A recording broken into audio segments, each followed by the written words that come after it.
Sir I think ನನ್ಗೆ ಇನ್ನೊಂದೇನು ಅನ್ಸುತ್ತೆ ಅಂದ್ರೆ whether it is BJP JDS or Congress, ಒಬ್ರ ಮೇಲೊಬ್ರು ಅವರು ಅಲ್ಲೇನೋ ಹೋಗಿ ಧರ್ಮಸ್ಥಳದಲ್ಲಿ ಬಿಜೆಪಿ ಅವರು ಹೋಗಿ ರಾಜಕೀಯ ಮಾಡ್ತಿದ್ದಾರೆ ಅಂತ ಇಲ್ಲಿ ಕಾಂಗ್ರೆಸ್ ಪ್ರತಿಭಟನೆ ಮಾಡೋದ್ರಲ್ಲಿ ಯಾವುದೇ ಅರ್ಥ ಇಲ್ಲ ಸರ್. ಬಿಕಾಸ್ ಆ ಧರ್ಮಸ್ಥಳದ ಭಕ್ತರಾಗಿ ಯಾರು ಬೇಕಾದ್ರೂ ಹೋಗಿ ಧರ್ಮದ ಪರವಾಗಿ ನಾವು ನಿಂತ್ಕೊಳ್ತೀವಿ ಅಂತ ಹೇಳೋದ್ರಲ್ಲಿ ನಥಿಂಗ್ ರಾಂಗ್.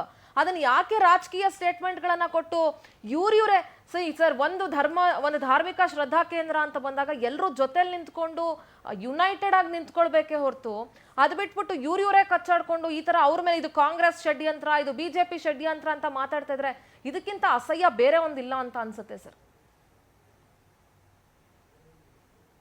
ಸಿದ್ದೂರ ವೆರಿ ಕ್ಲಿಯರ್ ನೋಡಿ. ಈಗ ಏನು ಮಾಡಿದ್ರು ಕೂಡ, ಯಾರು ಏನು ಮಾತಾಡಿದ್ರು ಕೂಡ ಅದನ್ನು ಸ್ಟ್ರೈಟ್ ಅವೇಗೆ ಹೋಗಿ ವೀರೇಂದ್ರ ಹೆಗ್ಗಡೆ ಅವರಿಗೆ ತಗಲಾಕುವುದು, ಅವರನ್ನು ತಳಕ್ ಹಾಕುವುದು ವೆರಿ ಕ್ಲಿಯರ್ಲಿ.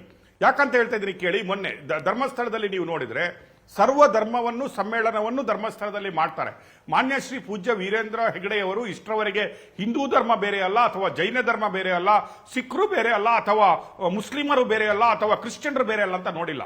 ನೀವು ನೋಡ್ತೀರಿ ನಮ್ಮ ಏನು ಒಂದು ಸರ್ವೆಗಳನ್ನು ನೋಡಿದಾಗ, ನಮ್ಮ ಬೈಟ್ಗಳನ್ನು ನೀವು ನೋಡಿದಾಗ, ನಾವು ಗ್ರೌಂಡ್ ರಿಪೋರ್ಟ್ ಮಾಡಿದಾಗ ಅಲ್ಲಿ ಎಷ್ಟೋ ಮುಸ್ಲಿಮರು ಬಂದು ವೀರೇಂದ್ರ ಹೆಗ್ಗಡೆ ಅವರನ್ನು ನಮ್ಮ ಪೂಜ್ಯನೀಯರು, ನಾವು ಅವರ ದಿನ ಪಾದ ಪೂಜೆ ಮಾಡ್ತೀವಿ ಅಂತ ಹೇಳುವ ಸ್ಥಿತಿಯಲ್ಲಿ ಒಂದು ತಮ್ಮ ಬೈಟ್ಗಳನ್ನು ಕೊಡ್ತಾರೆ. ಎಷ್ಟೋ ಕ್ರಿಶ್ಚಿಯನ್ಗಳು, ಮಲಯಾಳಿ ಕ್ರಿಶ್ಚಿಯನ್ಗಳು ಕೂಡ ಅಲ್ಲಿ ನಾವು ಜೀವನ ಏನಾದ್ರು ಮಾಡಿದ್ರೆ ಕಾವಂದ್ರು ಇಲ್ಲಿ ನಮಗೆ ಆಶ್ರಯ ಕೊಟ್ಟಿದ್ದಾರೆ, ಅವರು ದೇವರಂತವರು ಅನ್ನೋದನ್ನು ಹೇಳಿದ್ದಾರೆ.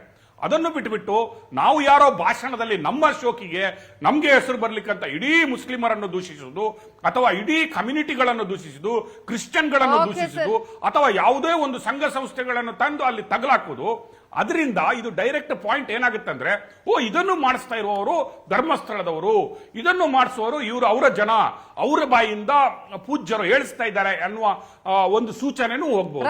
ಅಂತ ತಪ್ಪುಗಳನ್ನು ನಾವು ಯಾವ ರೀತಿಯಾಗಿ ಆಯ್ತು, ನಿಮ್ಗೆ ಟಾರ್ಗೆಟ್ ಬಿಸ್ನೆಸ್ ಮಾಡ್ಲಿಕ್ಕಿದೆನಾ?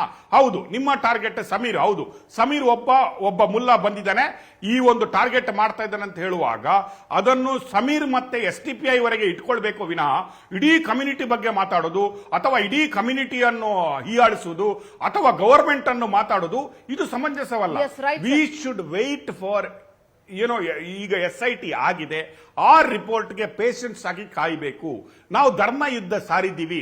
ನಮ್ಮ ಪವರ್ ಟಿವಿಯ ಧರ್ಮ ವಿಜಯ ಯಾವಾಗ ನಾವು ಹೆಸರಿಟ್ಟಿವಿ ಅಂದ್ರೆ 13ನೇ ಪಾಯಿಂಟ್ ಅಲ್ಲೂ ಏನು ಸಿಕ್ಕದಾಗ ನಮ್ಮ ಗ್ರೌಂಡ್ ರಿಪೋರ್ಟ್, ನಾವು ಮಾಡಿದ ಪ್ರತಿ ರಿಪೋರ್ಟ್ 2023 ಇಂದ ಇಲ್ಲಿಯವರೆಗೆ ಈ ಕೇಸಲ್ಲಿ ಮಾಡಿದ ಪ್ರತಿ ನಮ್ಮ ರಿಪೋರ್ಟ್ಗಳು ಸತ್ಯ ಆದಾಗ, ನಮ್ಮ ರಿಪೋರ್ಟ್ಗೆ, ನಮ್ಮ ಇನ್ವೆಸ್ಟಿಗೇಷನ್ ಜರ್ನಲಿಸಂಗೆ, ನಾವು ಮಾಡಿದ ಸ್ಟೋರಿಗಳಿಗೆ ಧರ್ಮದ ವಿಜಯ ಸಿಗ್ತಾ ಇದ್ದಾಗ ಇದು ಕೂಡ ಧರ್ಮಸ್ಥಳದ ವಿಜಯ.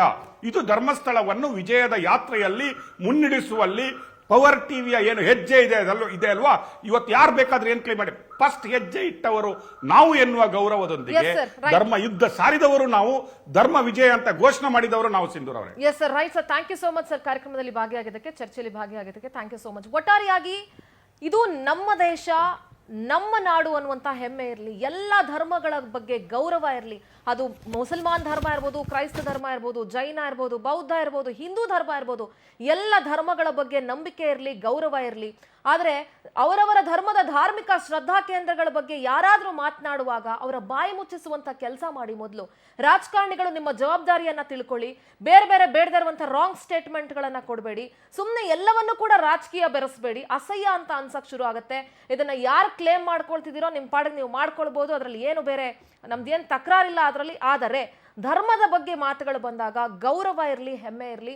ಪವರ್ ಟಿವಿ ಈ ಧರ್ಮ ವಿಜಯವನ್ನ ಇಲ್ಲಿಗೆ ನಿಲ್ಲಿಸೋದಿಲ್ಲ, ಮುಂದುವರಿಸುತ್ತೆ ಅಂತ